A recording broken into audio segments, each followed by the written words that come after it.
In Gorece Village, Izmir, a 5-minute drive from the airport that shuttles tourists bound for Ephesus, is one of Turkey, and therefore the world's last traditional evil eye makers. After spending a day with Rasim Usta at his home and kiln site, I understood why the dying folk art is so special and also so difficult to maintain. Rasim was waiting for me at the one-room airport when my flight arrived from Istanbul.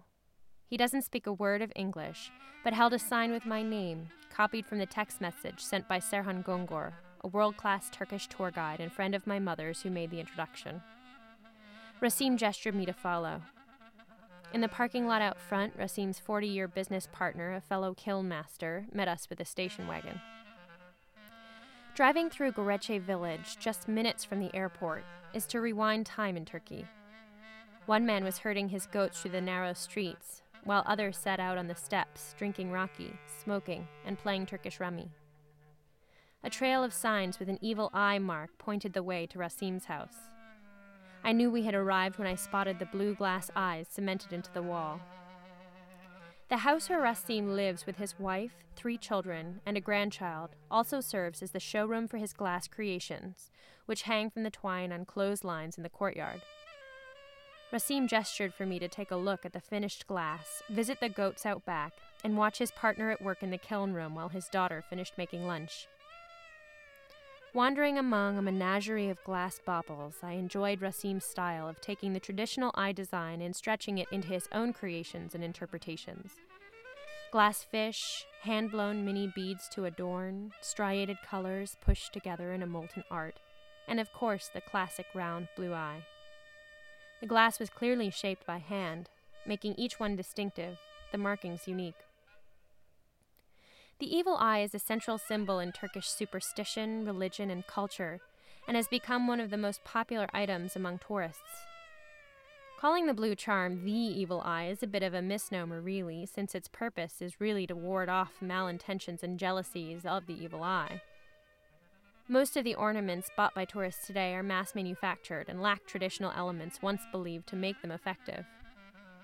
To truly do their job of warding off, the glass pieces should have a white center with a yellow ring surrounding the pupil, and there must be a bit of lead paint in the center, as Rasim had included. Though an evil eye from Rasim's kiln is only $5, a seemingly small price to pay for the hand labor and skill that goes into it, he has a difficult time competing with the machine-made versions. Many of the eyes sold in the Grand Bazaar and other markets of Turkey are even plastic or made in China. Rasim even offered a few cheaper options for sale from his basket for tourists unwilling to pay up $1 or $2 who visited his kiln. Soon after finishing my tour of the glass forest in the courtyard, Rasim's wife emerged from the house carrying a tray with lunch: cheese-filled spring rolls, freshly made lamb meatballs, and a glass of Coca-Cola. On a trip to the washroom, I passed Rasim's daughter, painstakingly rolling the paper-thin spring-rolled dough on the floor and carefully folding in the fresh goat cheese. The entire family was exceedingly hospitable and visibly pleased by my interest in the craft. After lunch, a family friend had come to help translate my interview with Rasim, since English is not spoken by anyone in the household. In our discussion, I learned that Rasim has been hand-blowing traditional Turkish glass ornaments for over 40 years. When he started in the early 1970s, Gorece had over 10 shops with men practicing the trade, and now he and his partner are the last ones left in the village. The trade is physically taxing and a hard way to make a living. I could hear the years of exposure to kiln smoke in Rasim's lungs when he coughed, an apparent occupational hazard. He spoke of how his children helped with the business and admired the trade, but were interested in pursuing other professional paths, more remunerative perhaps, or less caustic to the health. There were times when Rasim was close to ending his operations, but supporters, such as my mother's friend Serhan, had shown enough reverence for his willingness to carry on a centuries-old tradition that he kept at it. But he admits he and his partner are getting older and have no students to apprentice. When they go, he feels, so will the trade. After our discussion, Rasim, who had been dressed in plainclothes and glasses, disappeared into the house to emerge minutes later, dressed for the kiln room. Like a gladiator prepared for battle, Rasim entered his ring, with a white towel bandana tied around his forehead and wrists. The kiln room is hot. over 100 degrees Fahrenheit hot.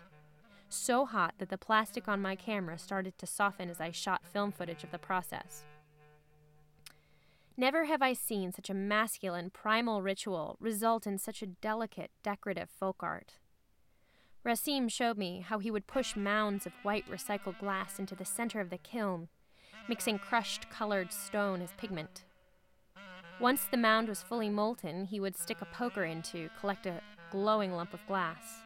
He would then bash the red-hot mound until flat on both sides, twist in the glass and lead for eyes, and pinch the sides up for fins if working on a fish variety. His favorite style, he showed me, was a personal specialty, taking the hot blue eye fresh from the fire and crushing in small pellets of colored stone to make a flecked effect. How fortunate I felt watching this age-old waning tradition, as if observing an endangered animal in its habitat. The kiln room likely would have looked much like it did 100 years ago, with pokers, stacks of firewood, dark, smoky corners. Rasim commanded an air of assuredness, pride, and ease, as masters often do when displaying their skill. He would occasionally wipe his forehead of sweat and breathe in swaths of smoke, his sacrifice for the trade. I couldn't help but try to problem solve around how this trade could find a viable future. Maybe he could market his work better, reach a wider audience. He could certainly charge more for his goods.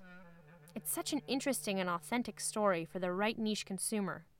Could I help to tell it? Is growth even of interest to Rasim and his fellow glass mastered, I wondered? Or are they resigned to the idea that they represent the end of the line for this traditional process? When we arrived back at the airport later that afternoon, Rasim insisted on parking and escorting me inside rather than simply dropping me off on the curb outside. I almost missed my flight with the extra time needed, but was moved by the gesture. This was, after all, a man from a bygone era who does things more slowly, with more patience, the old-fashioned way. Though Rasim may represent the end of an era, I do think there's a place, and an important one, for the central principles of his practice. Minus the heat, the smoke, the meager pay, what Rasim stands for is integrity of design, uniqueness, craftsmanship, and cultural authenticity.